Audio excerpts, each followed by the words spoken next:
ഇവിടെയായി ആരെന്ത് പറഞ്ഞാലും ഏത് കക്ഷി ഇവിടെ വന്നാലും ഖമറുൽ ഉലമയെ ബഹുമാനിക്കുന്നു, ആദരിക്കുന്നു. അതെങ്ങനെ വന്നു?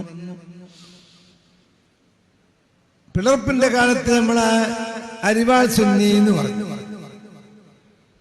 പിന്നെ അതന്നെയായി. അത് പറഞ്ഞ് അങ്ങ് തഴമ്പ് കെട്ടി മടുത്തപ്പോ പിന്നെ ഇപ്പൊ പറയാൻ തുടങ്ങി താമര. നമ്മളൊരു സേതി ഒക്കെ ബോർഡ് ചെയർമാനായി, അൽഹംദുലില്ലാഹ്. എന്ത് പറയുന്നതിന് പകരം ഒരു സുന്നികളെ സംബന്ധിച്ചിടത്തോളം ഇതുവരെ ഉറുദുക്കാരായിരുന്നു, ഹനഫികളായിരുന്നു. അവർ ഷാഫിയായ ഒരു ഷാഫി മദ്ഹബുകാരനായ ഒരു ഷാഫി, അയാൾ ഒക്കെ ബോർഡ് ചെയർമാനായാൽ അസൂയപ്പെടേണ്ടതല്ലല്ലോ. അൽഹംദുലില്ലാഹ് അങ്ങനെ സ്ഥാനം നമുക്ക് കിട്ടിയല്ലോ. അപ്പം വെച്ച് കെട്ടിയതിന് BJPന്റെ പിന്തുണയാണ്.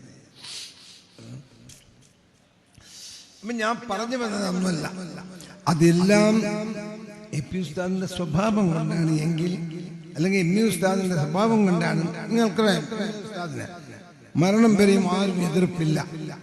എല്ലാവരും നിങ്ങൾക്കറിയാം, കാസർഗോഡിന്റെ ചുറ്റുപാട് എല്ലാവരും നൂറുൽ ഉലമാനെ എന്തെന്നില്ലാതെ ബഹുമാനിച്ചു. എന്താണ് കാരണം? ഇത്